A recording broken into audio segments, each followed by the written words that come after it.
executive coach when I became a member of the senior executive service working for NASA, and really made a great difference as I was transitioning from one level of leadership into the next. And at the time, I couldn't quantify what the ROI of coaching meant, other than I felt like I was empowered, communications wise, self awareness, and how I showed up differently in the organization. And so later on in my career, I had an opportunity to bring executive and leadership coaching into organizations for the exact reason that I'd benefited as a manager and as an executive, and to understand the impact it has across organizations. And so my post government career as a leadership coach meant that I got to have an opportunity to have impact and influence in organizations. And I like to say that I try to change organizations one leader at a time. And we do that through coaching. And so we're going to talk about ROI, how as coaches we can talk about what we bring into organizations.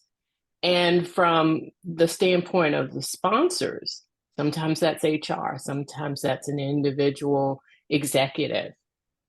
What does it mean? How do we connect the dots?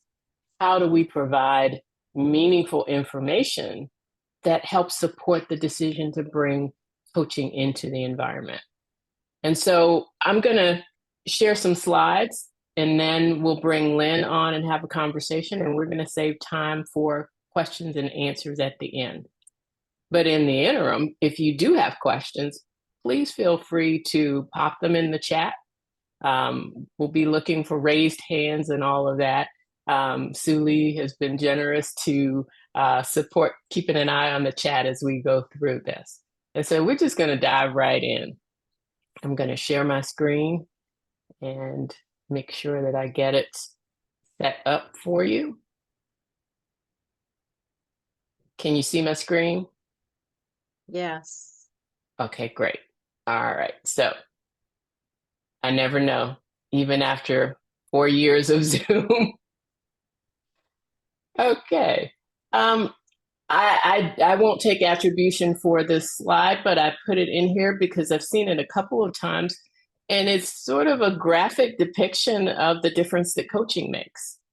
We can only go so far, I think, on our own, or even with leadership and development programs. I think the difference maker, the bridge to greater levels of accessibility to different skills to move forward in our careers is about coaching. And so when we talk about the ROI of coaching, I've seen lots of numbers bandied about. And I picked this one number, not because it's the biggest number I found, but because it was the one I think that was based on some data that was representative of the impact of coaching. And when you think about the ROI of coaching having a 529% impact, that means that the return on investment based on productivity, employee retention, and all of those, 529%. And so that shows you the incredible impact that coaching has. And to break it down a little bit further, ROI is both about the tangible and intangible benefits. And so we'll talk about both. When you think about those factors to consider, starting with improved leadership performance, enhanced business results, succession planning and talent development, employee engagement and retention, which is one of the big factors, organizational culture and team performance, individual development and career progression, and then strategic alignment and vision execution. And this idea of coaching being an enabler of organizational vision. And ROI is really a crucial metric to assess value, effectiveness, and impact. value, what the coaching is bringing to the organization. Is the coaching delivering on the promise? I think it may have been Suli who mentioned ROE, return on expectations. Is the organization, is the individual getting what they wanted?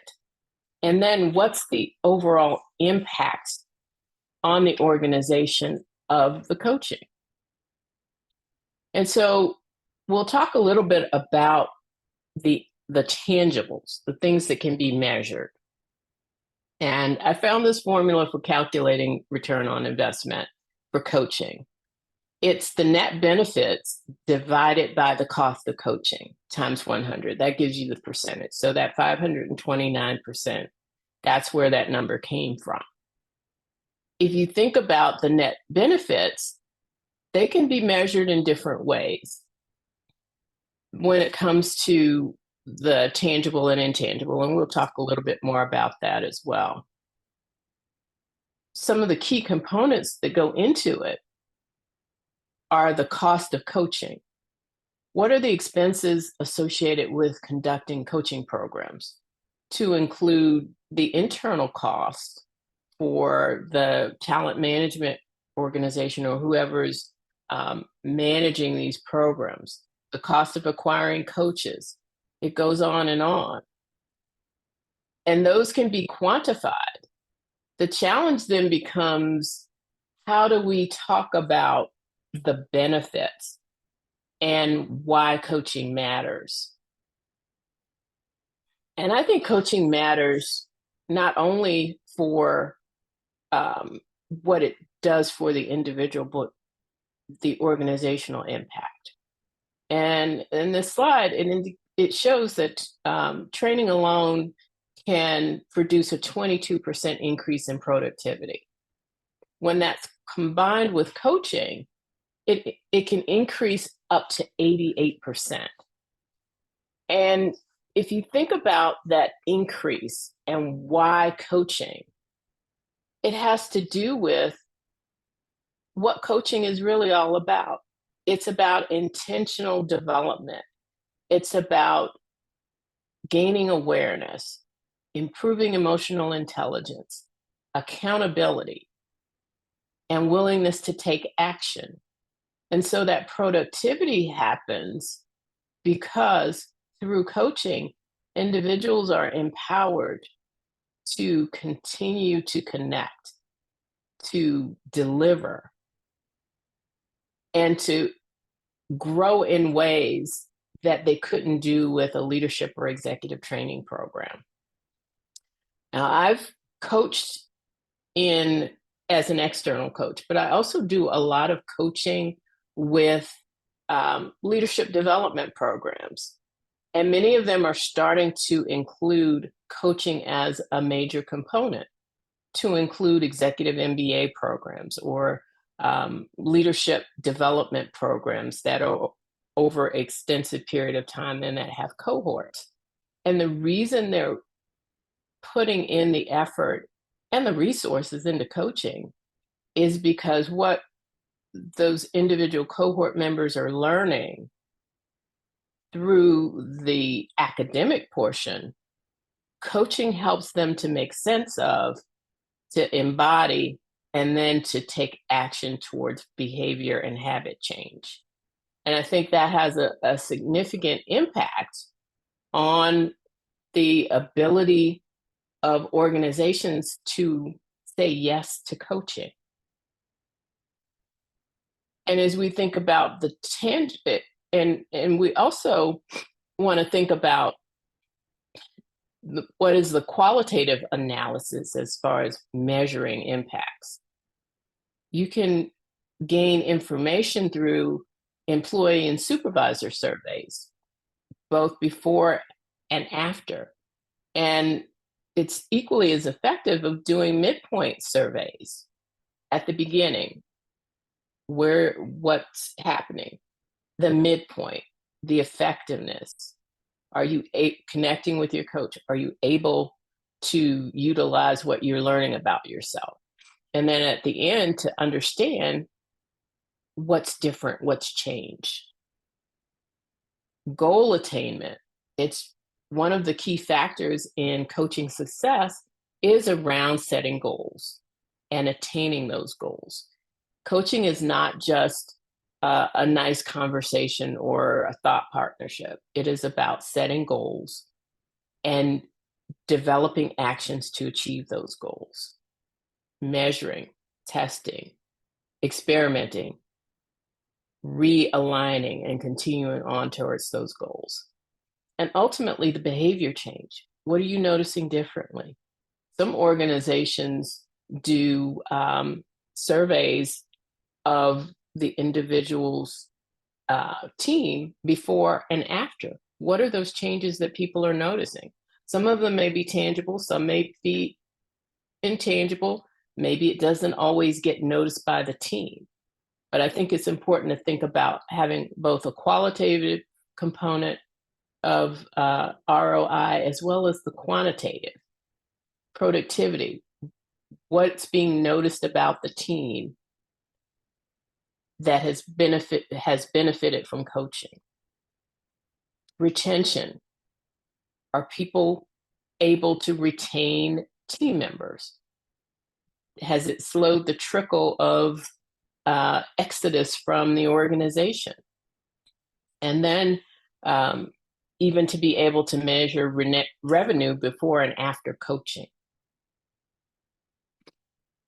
And now we'll dig a little bit deeper into the intangibles for just a moment and going beyond the numbers and looking at ROI. There's both personal and professional growth that happens.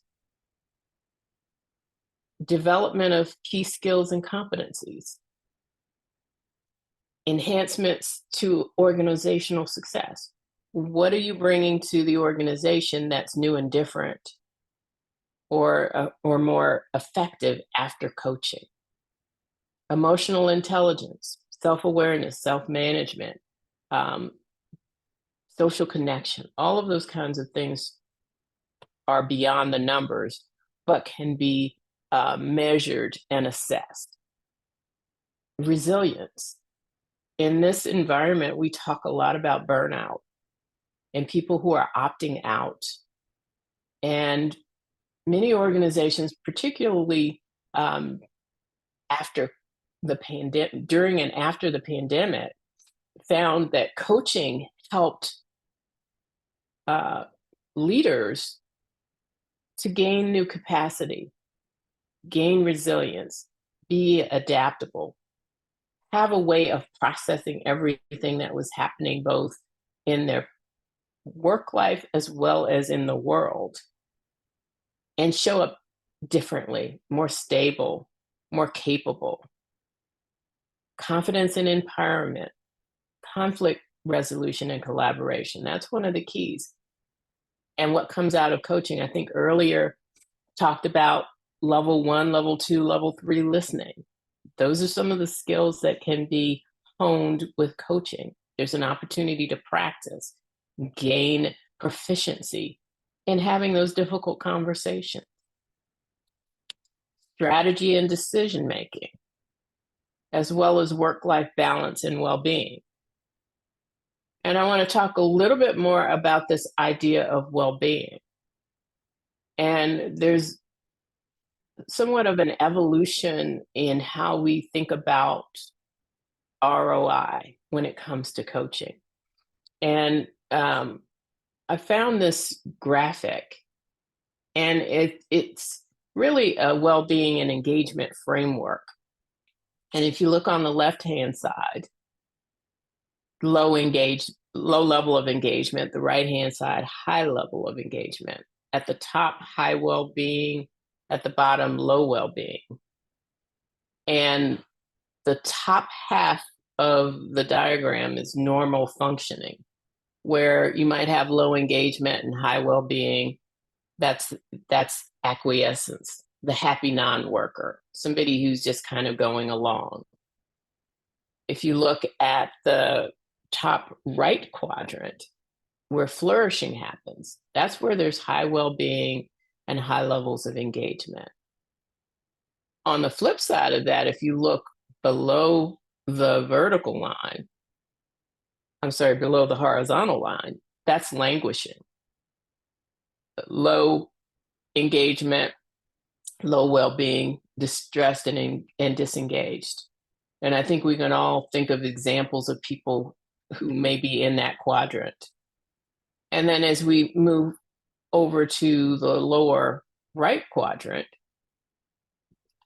high well-being, high level of engagement, but low well-being, you're still distressed but functional. And so the idea is that coaching ROI can help move towards that upper right quadrant where there's flourishing. It's not always easy to measure the numbers, but looking at engagement as an ROI of coaching and what it means for well-being moves us into, I think, 21st century views of coaching. Whereas Anthony Grant wrote a paper and he talked about the 3 generations of coaching. And the first generation was really more hierarchical back in the 80s and the early 90s with the Jack Welch philosophy about up and out. People got coached because they might have been a problem to be fixed. Later on, we in the second generation really starting to focus more on the individual, but there was also a high level of individuation, one-offs when it comes to coaching. And I think this third generation is more about coaching the whole person and organizational health and well-being. And so as you think about and want to talk about ROI, well-being can play a key role, because I think as leaders, we recognize organizations that have low engagement, that have low sense of well-being. And the difference maker for particularly leadership teams can be this idea of coaching and how do we move that forward. And so just thinking about how you maximize the return on investment, there are a few things. One is setting clear goals and expectations. Back to Sully's ROE. What is the expectation and how do you measure that expectation? Using assessments and feedback, not only at the end, but throughout the coaching process. Focusing on business impacts brings coaching in alignment with the mission, the focus of the organization. What are the pain points? How can coaching support addressing those pain points and developing agile leadership teams? Customizing coaching programs based on the context, the business environment, and all of those things that are impacting the organization. And then promoting accountability and commitment. I think the discussion earlier about, someone not always being late. How can you use coaching to support that level of accountability and commitment to getting things done? Using measures to track progress, and then follow up. And building a coaching culture, which we talked about earlier. And so thinking about the impact of coaching in organizations, I found a few examples. Some are well known: Google, IBM, General Electric, Microsoft, Johnson & Johnson. And across the board, what they found was increased confidence, communication skills, strategic thinking, agility, innovation, productivity. All of these things that we talk about as how we measure ROI. And I'm going to pause my screen sharing for a moment because I'm hoping to bring on someone who can really talk about what coaching has meant to them organizationally. And I see that Lynn Sherman has joined us. And I want to do a quick segue and get Lynn involved in the conversation because ROI it's easy to fall into the trap of numbers only. But as humans, it's about the story and the narrative and the connection that we can make that makes it the most powerful. And so I want to do a real quick introduction to Lynn Sherman, who I said earlier is the executive director of health programs for Mayor Donna Deegan in the city of Jacksonville. And as a Jacksonville native, I'm really excited that Mayor Deegan is our first female mayor.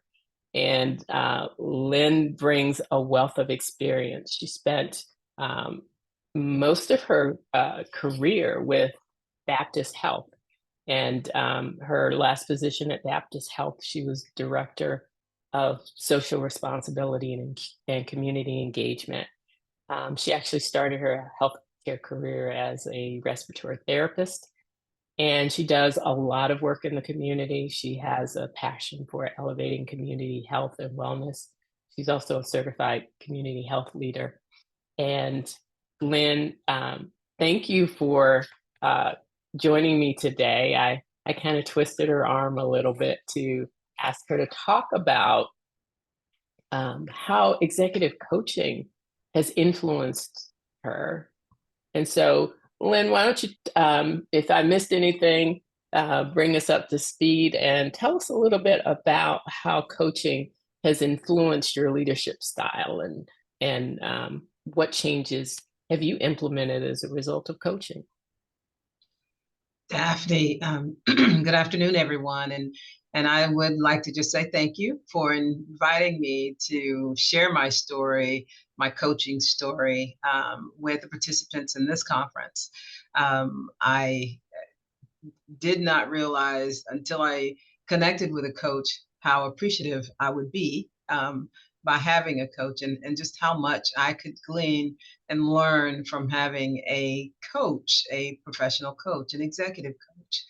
So in terms of the influence, it was incredible for me.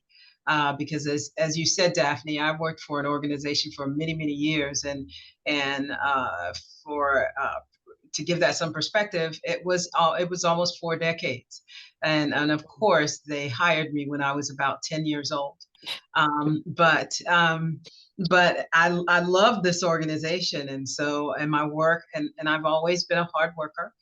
But what I didn't know, which I learned from an executive coach, is really the importance of just remaining and staying competitive, even though I don't really consider myself as a competitive person, because I am the community person, the one that really likes to help everybody and make sure that everyone wins. But what I lost was that I wasn't necessarily winning, because there were some techniques and some information I didn't have, but it did help me to learn how to be competitive, and also just creating ways of just accomplishing more things, more than what I was accomplishing. I've have always been a high achiever, but when it came to relationships with some of our executive leaders, to be quite honest with you, I could take them and leave them. As long as I got my work done before I got connected with an executive coach, then I really realized just how valuable creating those relationships and cultivating even deeper connections with them, how they benefited me in my career. I was always good at developing strong relationships with the people on my team who reported to me, and those who probably worked at the same level as I did. But I never really found it so important to connect with and develop deep relationships with those who were, I considered, out of touch with where I am, not within arm's reach, but I learned to do that, and I learned the value of that, and so that was really important too. I think in terms of turning things around for me. Um, and another thing is, I would not be the one in the room to ask the tough questions, even though I had the tough questions in my mind and knew what questions I should be asking.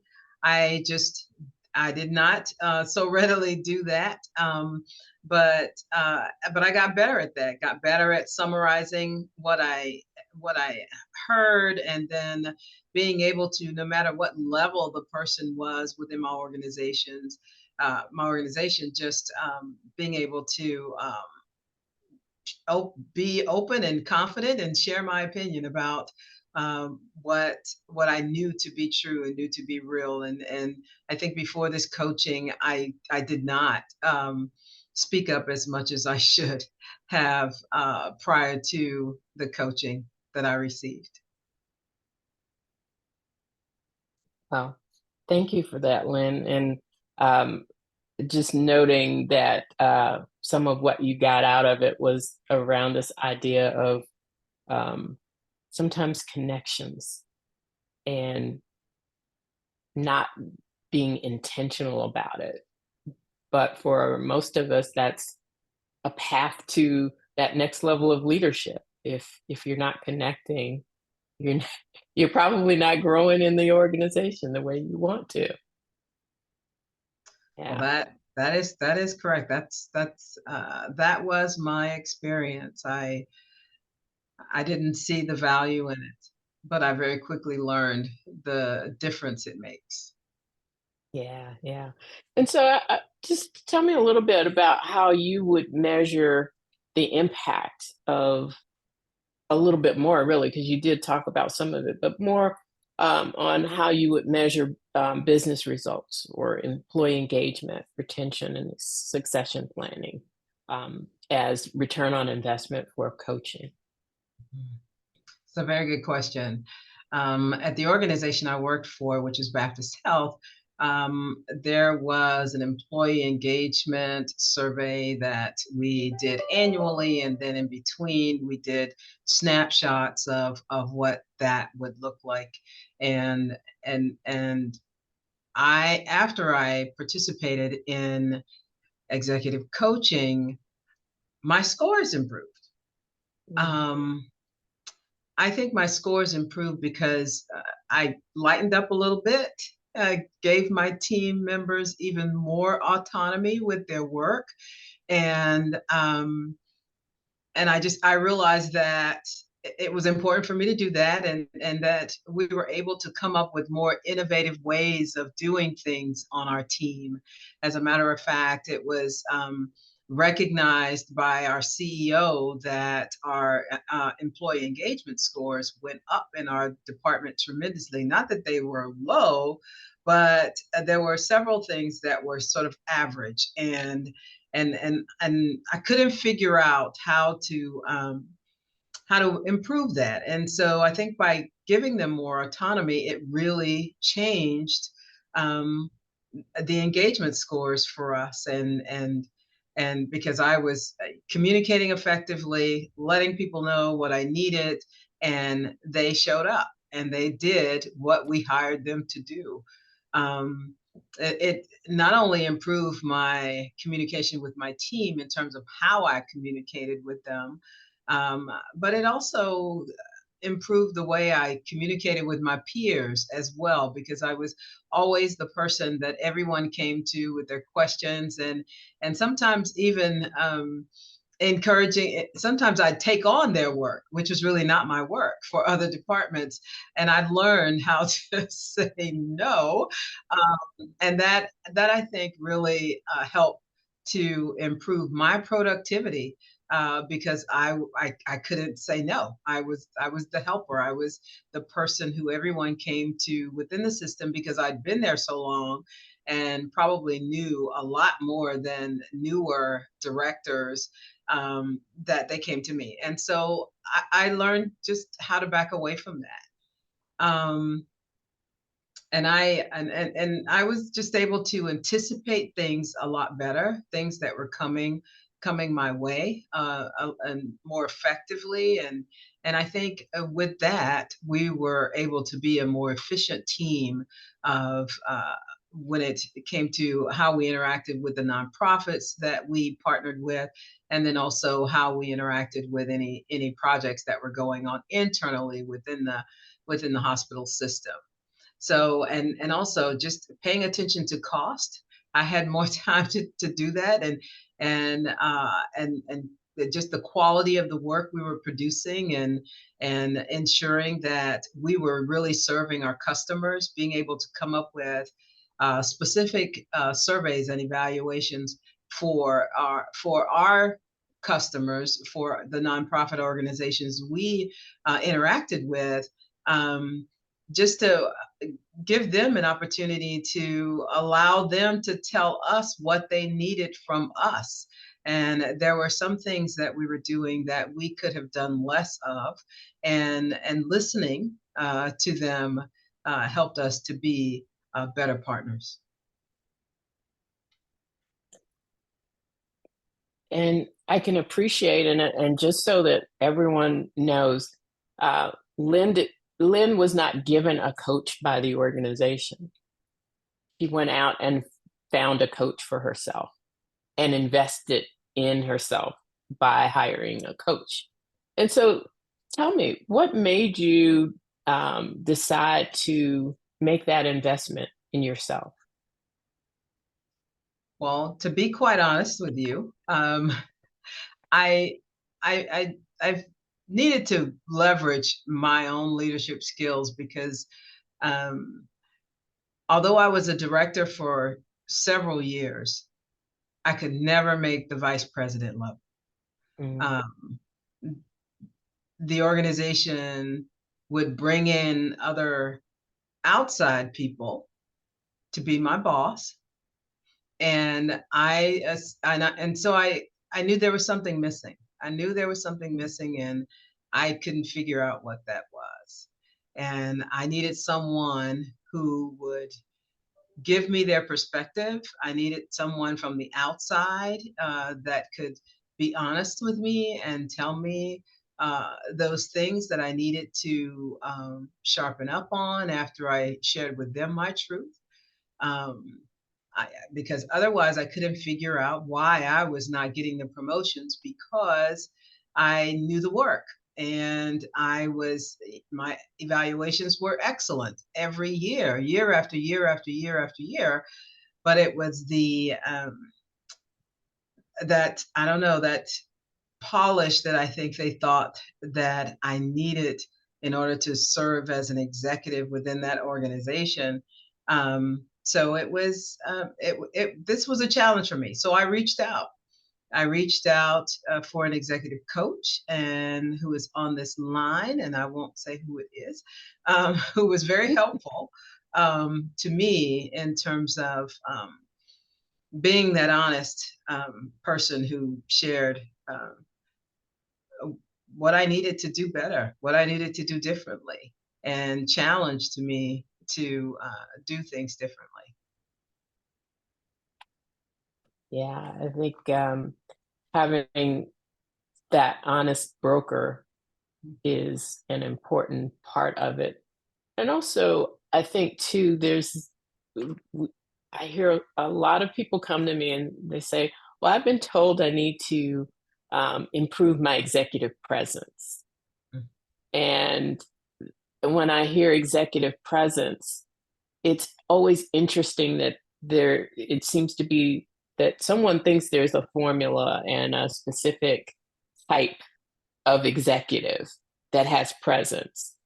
And for me, coaching is about bringing out the presence of the executive or the leader, and less about um, putting on a mask or trying to be someone else. And so I'm curious what maybe two or three big takeaways that you've had from coaching. You've mentioned quite a few, but for those of us who are trying to figure out the ROI, what were the key things that mattered most to you? In terms of what mattered to me was just what you said, and that's presence, how I presented myself. That was important to me. How I had an executive conversation with other executives, how I interacted with our CEO, that was important to me. And whether or not I was doing that effectively. And I have never thought I had a problem with managing up, so to speak. But I think when we got to the executive level, I do think that I struggled in that respect. So I was able to get some feedback on that to change things. Yeah. Well, I appreciate your candor and sharing with us. And for the coach, particularly for the coaches in the audience, um, what was the difference for you in picking the coach, and what made that sort of worth your time and effort? Well, I took the time to reach out to a former mentor, and I asked for a recommendation. I also reached out to other executives that I thought were, or at least that I thought my CEO and senior vice presidents um, were happy with, those that they liked. I reached out to them, and they shared with me that they had executive coaches, and they also shared with me who their executive coaches were, and and I selected one from the recommendations that I received, because there was a particular one that I had received a couple of recommendations from, and so I call that one. And as you may have heard a little bit of talking about the tangibles and intangibles, and I think it's important to balance because, um, as you did, reaching out and understanding what was working for other people. What is it about the coaching that you receive?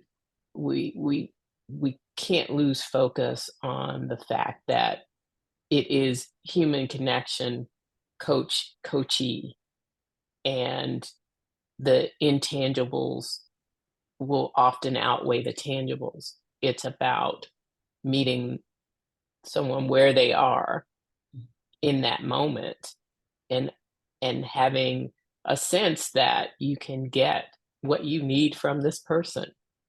And I think for me, when I'm selecting a coach, because I still have a coach. As a coach, I have a coach. And I really want to understand how we communicate and style and all of that, in addition to understanding their track record and what others say about them. And so, if you were to hire a coach today, would anything be different?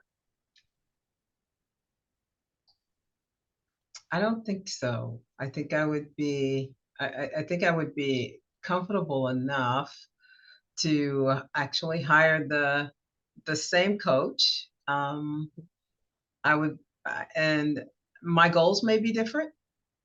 Hmm. For sure, they would be different. But I would go back to the same coach. I didn't think that I was missing anything. Um, but yeah, I think I could go back. Yeah, yeah.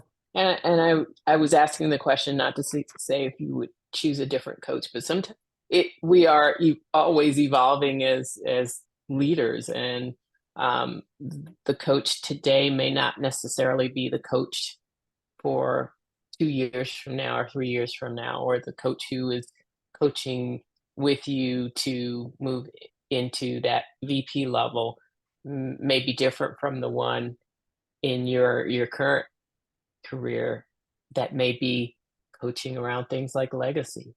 And who do you want to be in this moment in order to leave the place better than you found it, if you will. And for me, as I was exiting my career and getting ready to retire, the focus had shifted from sort of that upward trajectory to how do I make sure that I leave a mark, not for glory, but for the betterment of, public service, the people I work with. And so sometimes those questions change over time. Daphne, that is a very good point. That is a very good point, because I am, when I left Baptist Health, I retired. And so this is probably, the last place I'll be working, at least for a paycheck, but certainly not the last thing I will do for community engagement. And I agree, and I'm not quite sure in which direction I would want to go in for that, and I would definitely need a coach who could support me and or could help me, advise me as I move forward in that direction. So I intend to continue to be a community leader. I just don't know what that would look like.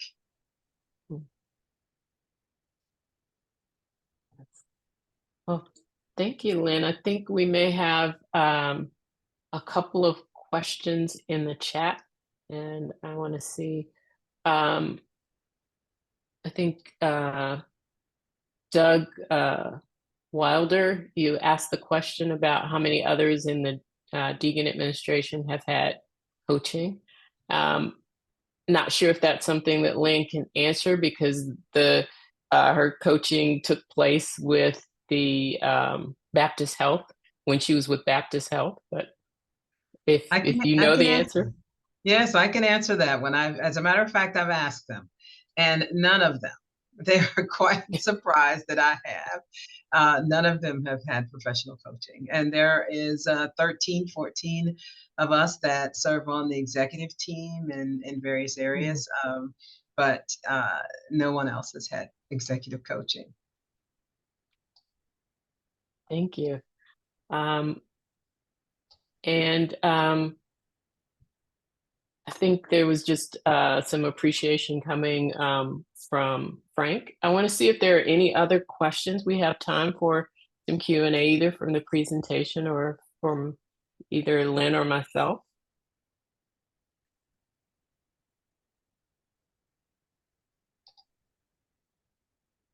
And if you have a question, I think you can feel free to raise your hand and come off mute. That would be great.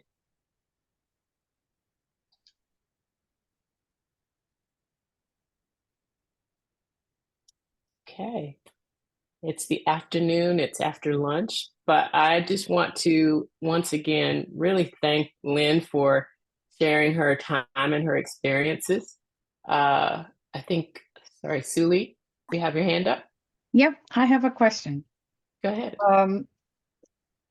How much of in the city or in the executive team that you're in, the well-being of everyone is in play, if I may ask in that manner?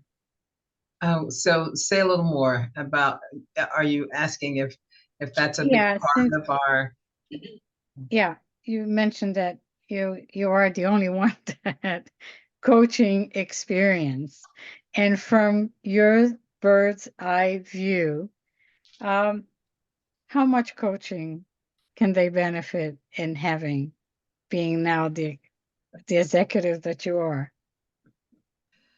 A lot. Okay. Why don't we leave it at that? We don't want to put Lynn on the spot at this point. Thank you for your question, Suli. I think Marilyn, you have the hand up. Yes, so I know when we think about, excuse me, coaching in organizations, we focus a lot on leadership, executive coaching. That's what people typically think of. But there are lots of other kinds of coaching, as we know. And I just wonder, Lynn, from your experience in healthcare and where you are now, about career coaching, helping people get from one position, for example, to another, and whether that's a lateral move or a promotion. So have you had any experience with that? I have. My experience has been on sort of on the outside looking in, and then also trying to create with the organization I worked with at Baptist Health and a coaching for even our entry level team members. So I developed before I left a community transformation model. And that model was designed just for that purpose. Not just, I challenged the organization not to just promote people who have degrees, but also look at what we can do as we coached people at entry-level positions, at supervisory positions, at manager positions, and then create a ladder, so to speak, so that employees would feel like there is opportunity for them to grow within that organization and that the organization had a plan for them. Now, don't get me wrong, there is always leadership training classes that are available within the system that you can do online, and then occasionally they're in person. But we never look at people who are at entry level, and we don't. They're not always looked at as coachable, right? And I think that they are, and I think it's a mistake for organizations as large as we had 14,000 employees, right? So I think it's a mistake not to coach from entry level up, so that you end up sort of raising your own. Yes, thank you. Well, what struck me from what you just said is, if you think about all of us, we all started from entry level at some point in our careers. I mean, you have to start somewhere. So you're absolutely right, and kudos to you. Thank you. Thank you. Absolutely. Thank you. Any other questions before I turn it back over to Jennifer? Well, thank you all for your time, and especially Lynn for taking the time out of her busy schedule. Some of you in the Jacksonville area may have seen Lynn last week as the mayor rolled out her mental health initiative. I'm sure that was and saw a lot of Lynn's hard work in there, and that's really appreciated to provide mental health access for so many. So thank you. Thank you, Jennifer? Daphne. Jennifer, I'll turn it back over to you.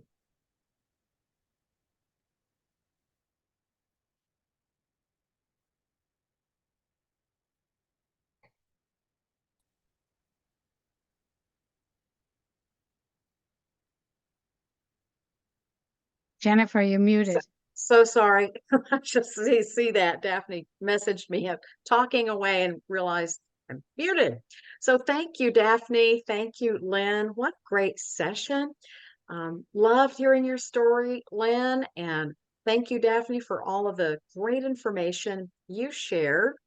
We also, Lynn had mentioned that not only was she very busy. She was getting text from the mayor. She was trying to join in today. So we greatly appreciate you being here and trying to divide yourself, Lynn, and make that happen. So thank you so much. And I will invite you all again, those of you who are in the area and are able to make it, please be sure and register for your VIP guest tickets and join us at M Brothers at Mayo Thursday evening if you can make it. We would love to connect with you in person and help us celebrate not only ICW, but our 25th anniversary as a chapter. And so you should see in the chat, if you haven't had a chance already, well, yeah, there we go.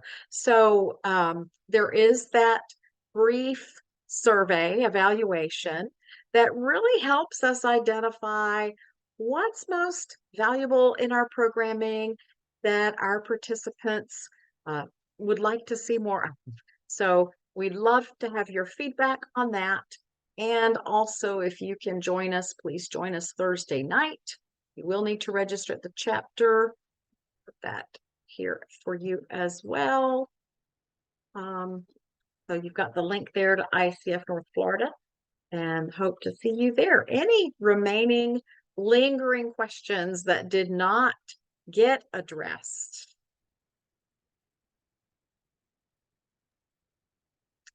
I just wanted to Daphne's point, to thank her for the presentation and how the intangibles and the tangibles were presented, and also share that interesting, there is from the HC and ICF, the stats show that senior levels get 81% of coaching, and the entry levels only 30, and mid-levels and the boomers generations get lost in the shuffle, and the younger generations also get lost. So interesting that you bring that up, how important it is, that Lynn brought up, how important it is to filter it down.